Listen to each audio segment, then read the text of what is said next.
दोस्तों, ऐसा कितनी बार हुआ है कि आपके सामने कुछ बुरा हो रहा हो और आपने उस बुराई से बचने के लिए उसे नजरअंदाज कर दिया और अपने रोज के कामों में लग गए। हम सभी ने यह कभी ना कभी अपनी जिंदगी में शायद किया ही होगा। पर क्या हो जब वही बुरा व्यवहार आपके साथ हो रहा हो और ऐसे ही बाकी लोग आपको नजरअंदाज करके अपने काम करने लगे हैं। जब कोई आपको धमका रहा हो कि सच अगर आपने किसी को बताया तो आपको नुकसान पहुंचेगा, क्या फिर भी आप सच बोलेंगे? क्या फिर भी आप खुद के हक और सच के लिए लड़ेंगे? दोस्तों, कई बार सच बोलने के लिए बहुत हिम्मत की जरूरत होती है और यह हिम्मत जो गलत के सामने खड़े होने के लिए जरूरी है, यह हिम्मत अपने अंदर लाना बहुत मुश्किल हो सकता है।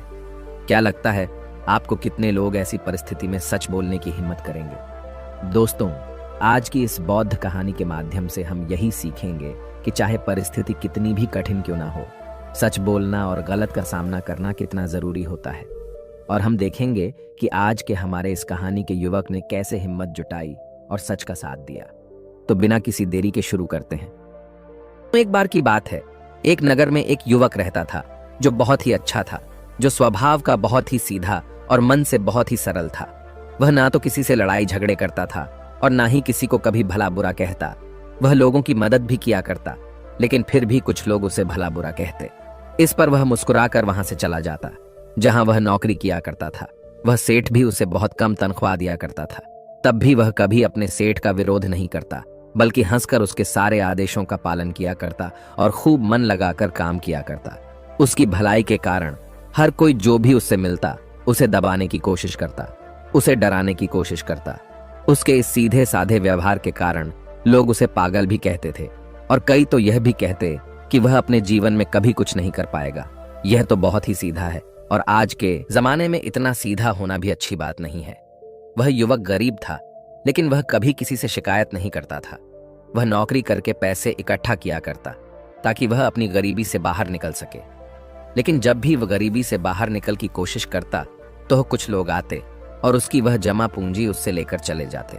कभी उसके रिश्तेदार आते तो कभी उसका कोई सगा संबंधी, जो अपना दुख दर्द दिखाकर, अपना दुख दर्द सुनाकर उसका जोड़ा हुआ एक एक रुपया उसे ले जाते और वह युवक कुछ नहीं कर पाता।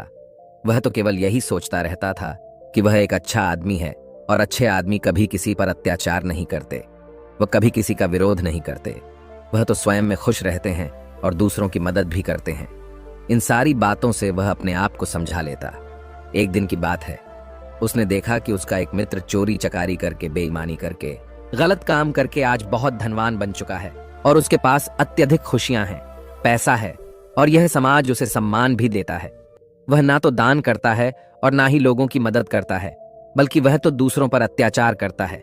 वह जबरदस्ती लोगों के पैसे लूट लेता है और उन्हीं पर चीखता चिल्लाता भी है। फिर भी यह समाज उसी को पसंद करता है। लेकिन मैं एक सीधा साधा इंसान हूं, मैं एक अच्छा युवक हूं, फिर भी मुझे कोई पसंद नहीं करता। मुझे तो सब लोग पागल समझते हैं और मेरे जीवन में तो केवल दुख ही दुख है। वह युवक मन ही मन यह सोच रहा था कि तभी उसके मन में एक और विचार उत्पन्न हुआ। वह यह सोचने लगा, क्या मुझे बुराई का रास्ता अपना लेना चाहिए? एक दिन वह अपने मालिक के घर पर काम कर रहा था, तभी अचानक उसके हाथों से एक सामान गिर कर टूट गया जो कीमती था। इस पर उसके मालिक ने उसे बहुत खरी खोटी सुनाई, उसकी पिटाई की और कहता है, तुझे अब से 1 साल तक मेरे यहाँ पर मुफ्त में काम करना होगा। क्या तुझे नहीं पता था कि यह कितनी कीमती चीज है? अब से 1 साल तक मैं तुझे कोई पैसे नहीं देने वाला हूं। वह युवक रो रहा था, गिड़गिड़ा रहा था, लेकिन उसके मालिक ने उसकी एक नहीं सुनी। वह रोता हुआ अपने घर जा रहा था। उसी रास्ते से एक बौद्ध भिक्षु भी गुजर रहे थे। उन्होंने जब उस युवक के रोने की आवाज सुनी तो वह उस युवक के पास आए और उस युवक से कहते हैं, यह सब कैसे हुआ? तुम्हारे शरीर पर तो बहुत जख्म है, लाओ मैं तुम्हें मरहम लगा देता हूं ताकि तुम्हें कुछ आराम मिल सके। इतना कहकर उन भिक्षु ने युवक के शरीर पर कुछ जुड़ी बूटियों का लेप लगाया, जिससे उस युवक को अपने दर्द से थोड़ी राहत मिली। इस पर वह युवक उन बौद्ध भिक्षु से कहता है, हे गुरुवर, आप तो ज्ञानी मालूम पड़ते हैं, क्या आप मेरी एक बात का जवाब देंगे? इस पर वो बौद्ध भिक्षु कहते हैं, पूछो।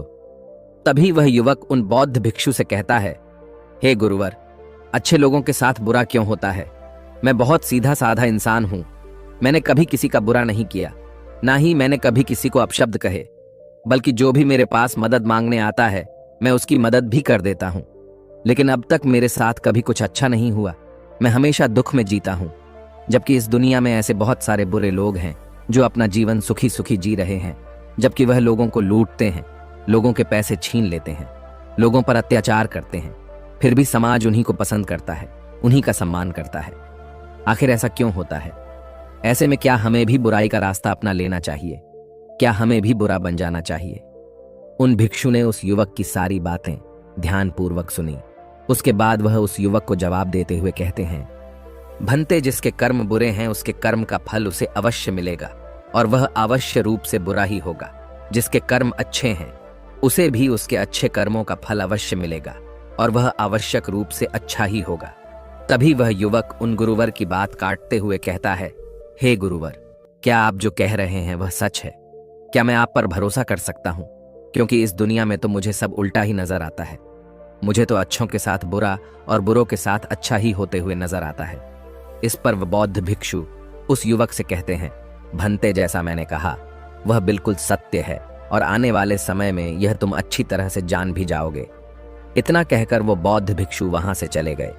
वह युवक वहीं पर कुछ देर बैठा रहा और उन बौद्ध भिक्षु की बातों पर विचार करता रहा, और वह यह सोच रहा था, चलो, मेरे पास धन दौलत ना सही, रुपया पैसा ना सही, समाज का मान सम्मान ना सही, पर मैं एक अच्छा इंसान तो हूं, और मेरी अच्छाई का फल मुझे कभी ना कभी तो जरूर मिलेगा।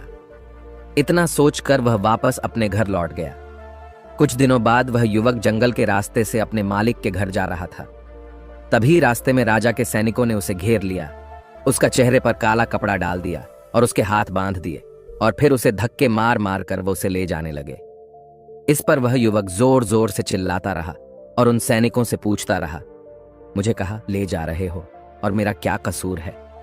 वह बार बार एक ही बात दोहरा रहा था, लेकिन सैनिकों ने उसकी किसी भी बात का कोई जवाब नहीं दिया। वह बस उसे मारते पिटते ले जाने लगे। काफी देर तक जब वह युवक एक ही सवाल करता रहा, तभी एक सैनिक उसकी इस बात का जवाब देते हुए कहता है, अरे मूर्ख, तुझे नहीं पता, तुझे राजा ने मृत्यु दंड दिया है और कहा है कि तुम्हें ऊंचे पहाड़ से ले जाकर नीचे फेंक दे। इसलिए हम तुम्हें एक ऊंचे पहाड़ की तरफ ले जा रहे हैं, जहां से तुम्हें नीचे फेंक दिया जाएगा। इतना कहकर वह सभी सैनिक हंसने लगे। तभी वह युवक एक बार फिर उन सैनिकों से कहता है, किंतु क्या है मेरा कसूर? एक बार मुझे राजा से मिलने दो। मैं भी तो जानना चाहता हूं कि आखिर मेरी गलती क्या है, जिसके लिए मुझे यह सजा दी गई है। मैंने तो कुछ भी नहीं किया।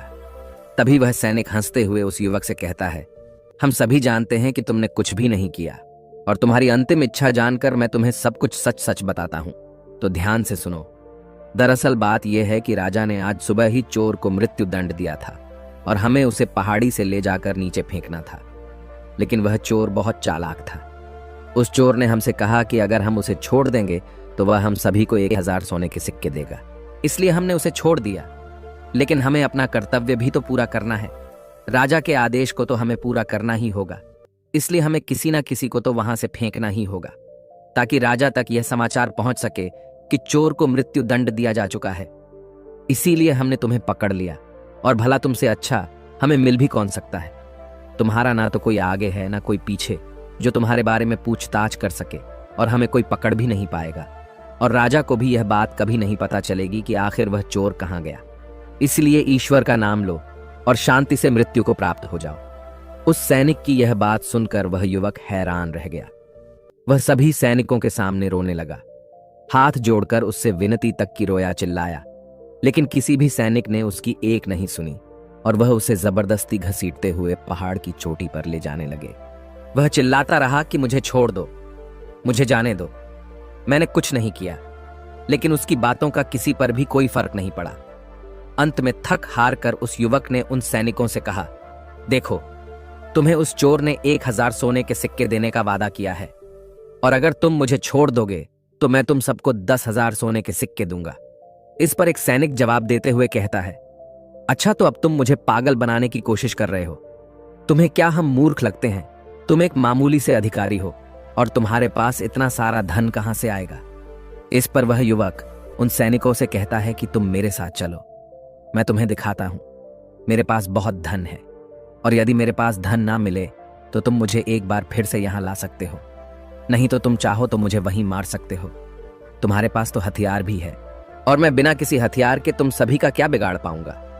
उस युवक की यह बात सुनकर वे सभी सैनिक एक बार के लिए सोच में पड़ गए।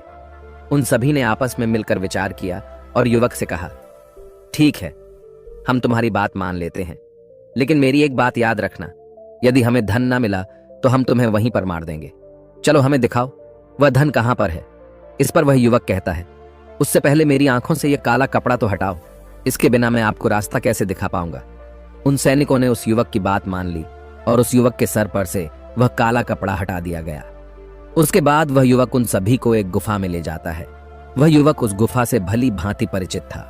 वह गुफा देखने में तो बड़ी सीधी सी लगती थी, लेकिन अंदर से वह एक भूल भुलैया थी। जो भी उसके अंदर एक बार चला जाता, वहां से बाहर निकलना उसके लिए नामुमकिन था। वह युवक उन सभी सैनिकों को उस गुफा के अंदर ले जाता है और मौका मिलते ही वह उन्हें धोखा देकर उस गुफा से बाहर की ओर निकल जाता है और वह सभी सैनिक उस गुफा में फंस कर रह जाते हैं। वह युवक डरा हुआ सहमा हुआ तेजी से भागता हुआ जंगल के रास्ते से जा रहा था। उसे डर था कि वह सैनिक उसका पीछा कर रहे हैं। वह यदि उस गुफा से निकल जाएंगे तो वह उसे पकड़ लेंगे, इसीलिए वह तेजी से भागता हुआ जा रहा था। तभी रास्ते में उसे वही बौद्ध भिक्षु दिखाई दिए। तभी वह भागता हुआ उन बौद्ध भिक्षु के पास पहुंचा और वह युवक उन बौद्ध भिक्षु से कहता है कि हे गुरुवर, आपने तो कहा था जिसके बुरे कर्म होते हैं उसे बुरा फल मिलता है और जिसके कर्म अच्छे हैं उसे अच्छा फल मिलेगा। लेकिन आज तो मैंने यह देख भी लिया और जान भी लिया कि जिनके कर्म बुरे होते हैं वही सुखी रहते हैं, और रही बात अच्छे कर्म करने वालों की तो उन्हें तो जिंदगी भर दुख ही भोगना पड़ता है। इसके बाद उस युवक ने अपने ऊपर बीती हुई सारी घटना उन बौद्ध भिक्षु को सुनाई और फिर उन बौद्ध भिक्षु से पूछता है, अब बताइए, मैंने ऐसा कौन सा बुरा कर्म किया जिस कारण आज मुझे मौत की सजा मिल रही थी, और वह भी ऐसा कर्म जो मैंने किया ही नहीं। इस पर वह बौद्ध भिक्षु मुस्कुराते हुए उस युवक से कहते हैं, भंते, तुम्हारे कर्म बुरे ही तो हैं, तभी तो तुम्हें यह सब सहना पड़ रहा है। यह सुन वह युवक थोड़ा सा आश्चर्यचकित हुआ और उन बौद्ध भिक्षु से कहता है, हे गुरुवर, आप ये क्या कह रहे हैं? मैंने कभी किसी का बुरा नहीं किया, मैंने किसी को आज तक अपशब्द तक नहीं कहे, फिर मेरे कर्म बुरे कैसे हो सकते हैं?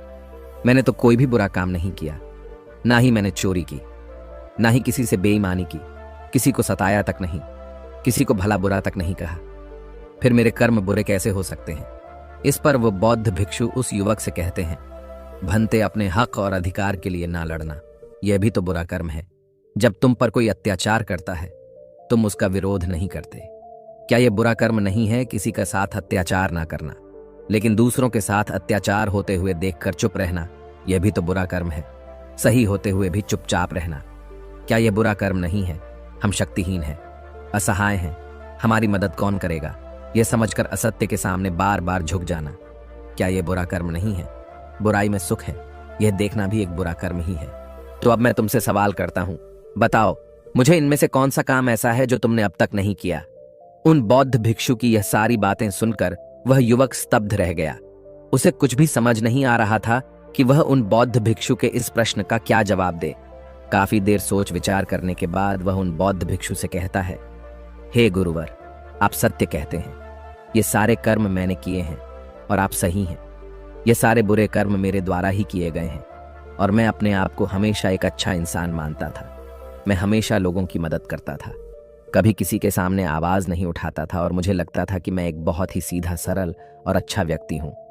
लेकिन मैं यह नहीं जानता था कि जाने अनजाने मैं बुरे कर्म कर रहा हूं। आगे वह युवक अपने दोनों हाथ जोड़कर उन गुरुवर से कहता है, हे गुरुवर, अगर यह सारे बुरे कर्म है तो अच्छा कर्म क्या है और अच्छा व्यक्ति कौन होता है?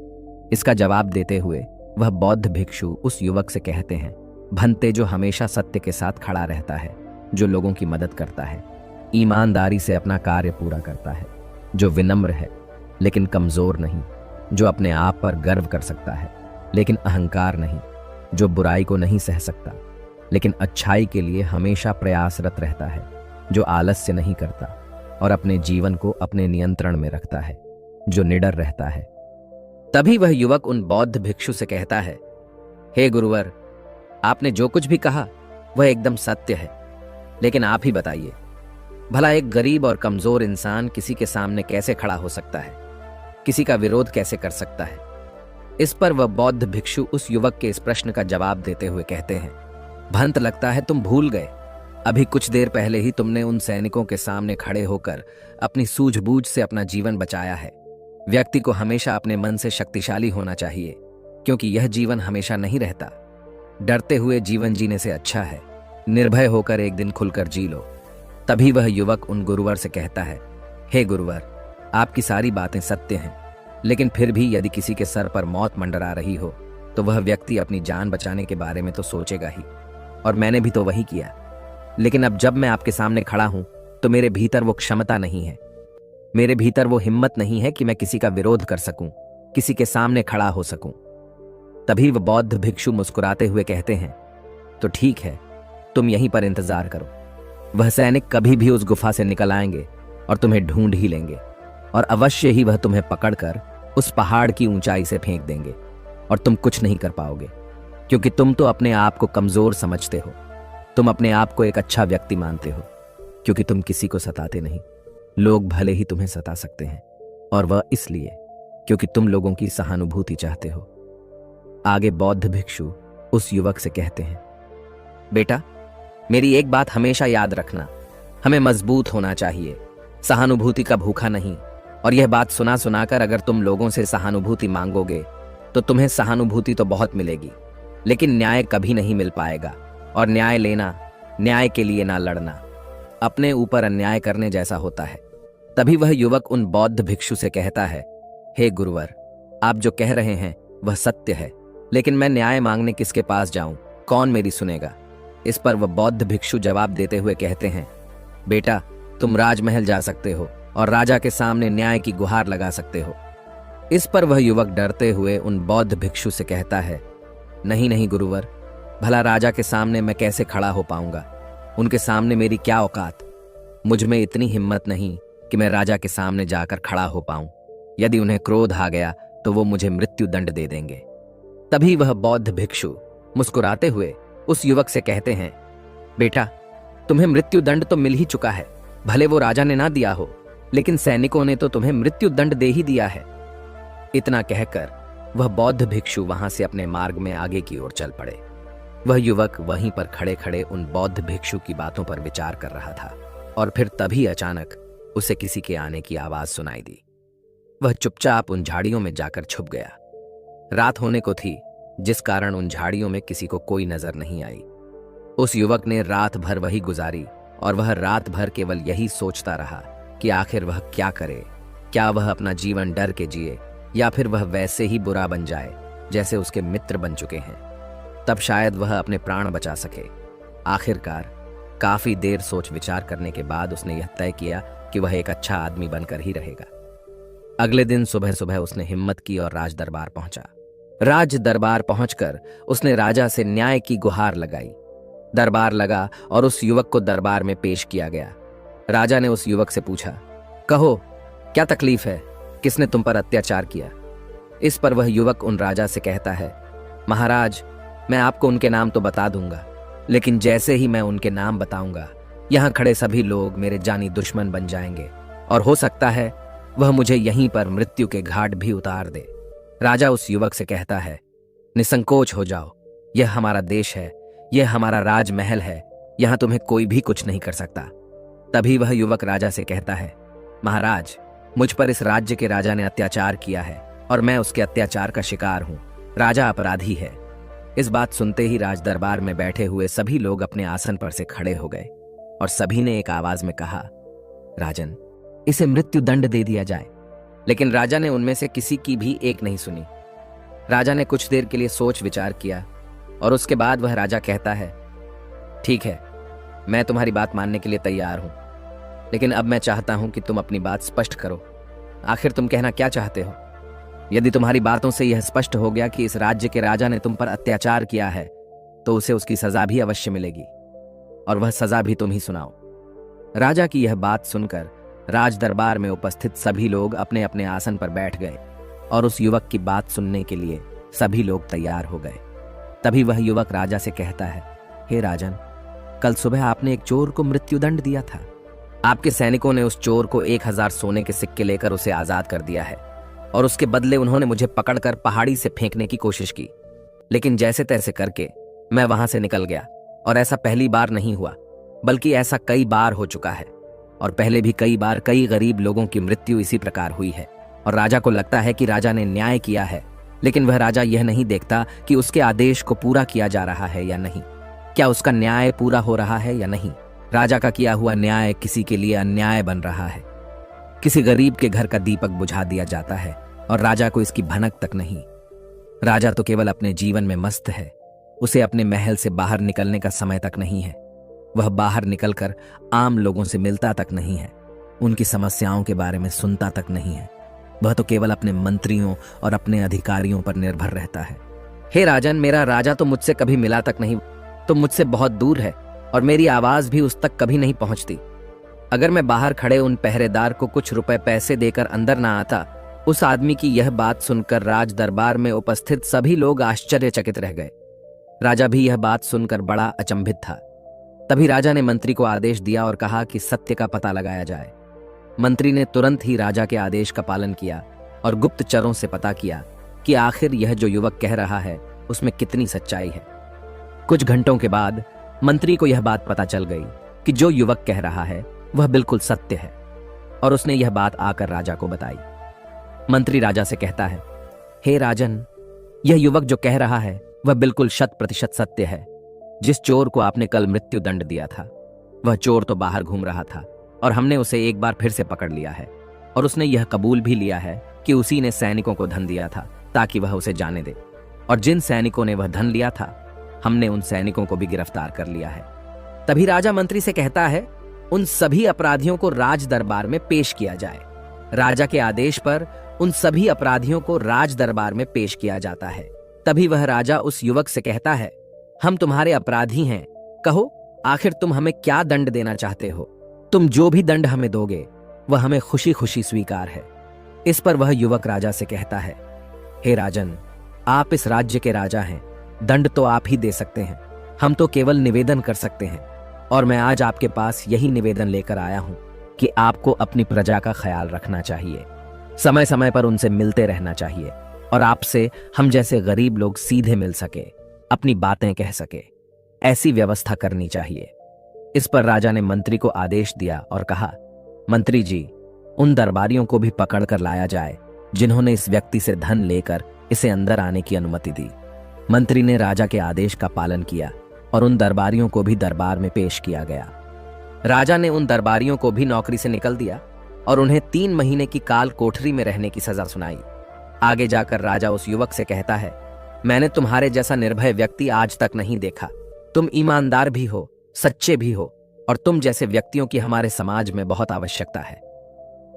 मुझ जैसे राजा को भी आज तुमने आईना दिखा दिया है। आगे वह राजा उस युवक से कहता है, इसलिए आज से मैं तुम्हें इस राज्य का मुख्यमंत्री घोषित करता हूं। इस पर वह युवक कहता है, नहीं नहीं महाराज, मैं तो बस अपनी बिनती यहां पर लेकर आया था, आपने मेरी बात सुनी, बस इसी में मैं खुश हूं। इतना कहकर उस युवक ने राजा को प्रणाम किया और वापस अपने घर लौट गया। देखते ही देखते उस युवक का नाम पूरे राज्य में फैल गया। सब उसे जानने लगे, उसे पहचानने लगे, और वह व्यक्ति केवल एक ही बात कहता था, अच्छे कर्मों का फल हमेशा अच्छा ही होता है। बस हमें बुराइयों से नहीं डरना चाहिए, हमें तो बिना डरे सच का सामना करना है। दोस्तों, इस कहानी के माध्यम से मुझे उम्मीद है कि आपको यह समझ में आ चुका होगा कि अच्छा होना क्या होता है और एक सच्चा व्यक्ति कैसे बनता है। यदि आप भी अपने आप को एक अच्छा और सच्चा व्यक्ति मानते हैं और आपको लगता है कि आप भीतर से अच्छे हैं और आपके साथ बुरा हो रहा है, तो उस बुराई का कारण कौन है, उस तकलीफ का कारण कौन है, यह आपको अच्छी तरह से पता चल चुका होगा। इसलिए खुद को कमजोर और असहाय न माने, अपने लिए लड़ना सीखे, अपने आप को भीतर से मजबूत बनाए, अपने मन को कठोर बनाए, ताकि आप उन परिस्थितियों और लोगों का सामना कर सके जो आपका फायदा उठाने की कोशिश करते हैं, क्योंकि बुरा ही सहना भी एक बुरा कर्म ही है। दोस्तों, आपने आज के इस वीडियो से क्या सीखा वह मुझे आप कमेंट में बता सकते हैं। इसी के साथ में उम्मीद है कि आपको आज की वीडियो पसंद आई होगी, तो इस वीडियो को उस इंसान को शेयर करें जिससे यह कहानी सुनने की जरूरत है, और उसी के ठीक बाद चैनल को सब्सक्राइब करें। तो चलिए फिर मिलते हैं ऐसी एक और नई वीडियो में एक नए मैसेज के साथ। तब तक के लिए अपना ख्याल रखें। धन्यवाद और नमो बुद्धाय।